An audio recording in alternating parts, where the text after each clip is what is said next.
ఉస్మానియా దావకండ్లా మా వాళ్ళకి ఆపరేషన్ అయితే అట్టుపండ్లు పట్టుకొని పోయినా మందలిచ్చొద్దామని గేట్ కాడు పోగానే బోర్డు షెక్కున మెరుస్తాంది.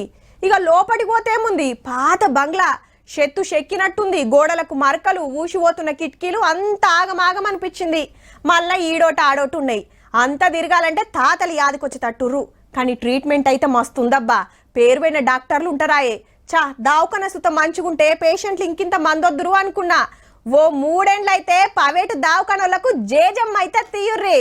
నూతన వైద్యశాల ఉస్మానియా వైద్యశాల నిర్మాణ సమయే యథాశక్తి భూమి పూజ శంకుస్థాపన కర్మణి.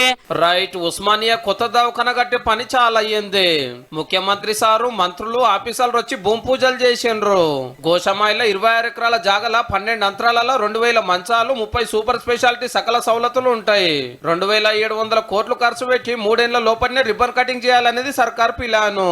26 ఎకరాల 32 గుంటలు 32 లక్షల పైచులకు స్క్వేర్ ఫీట్ 5 భాగాలు. In patient, out patient, residency, auditorium, academic ఇవన్నీ భాగాలుగా విభజించి 2000 పడకలు 8 డిపార్ట్మెంట్స్ పెంచడం జరిగింది. మొన్నటిదాకా ఇది పోలీస్ మైదానము 10-12 ఎకరాల నుంచి కడమ దవాఖాన కోసం తీసుకున్నారు. భవిష్యత్తులో దాన్ని హెలిప్యాడ్ గా తీర్చిదిద్దాలి. ఆ గ్రౌండ్ కూడా ఎమర్జెన్సీ ఇక్కడ పేషెంట్ వస్తే హెలికాప్టర్ వస్తే చుట్టుముట్టు పబ్లిక్ కు తిప్పలు కాకుండా దవాఖానకు 4 దిక్కుల రోడ్లు తొవ్వ మీద స్కై వాక్ ఉంటది.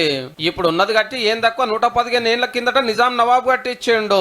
ఇంత బంగ్లాలు పాత పడ్డాయి. ఆనకాలం వస్తే దిప్పలైతుంది. హెల్మెట్లు పెట్టుకొని డ్యూటీలు చేసే కథ అవుతుంది. అయితే తెలంగాణ రాగానే ఇది ఉలగొట్టి కొత్తది కట్టిస్తా అని సారు లేలే. రేపటి పోరలకు ఉస్మానియా దవాఖాన గొప్పతనం తెలవాలంటే ఇట్లనే ఉంచి ఏరేతానా కట్టాలని కొందరు హైకోర్టుకు పోతే అట్లాగింది.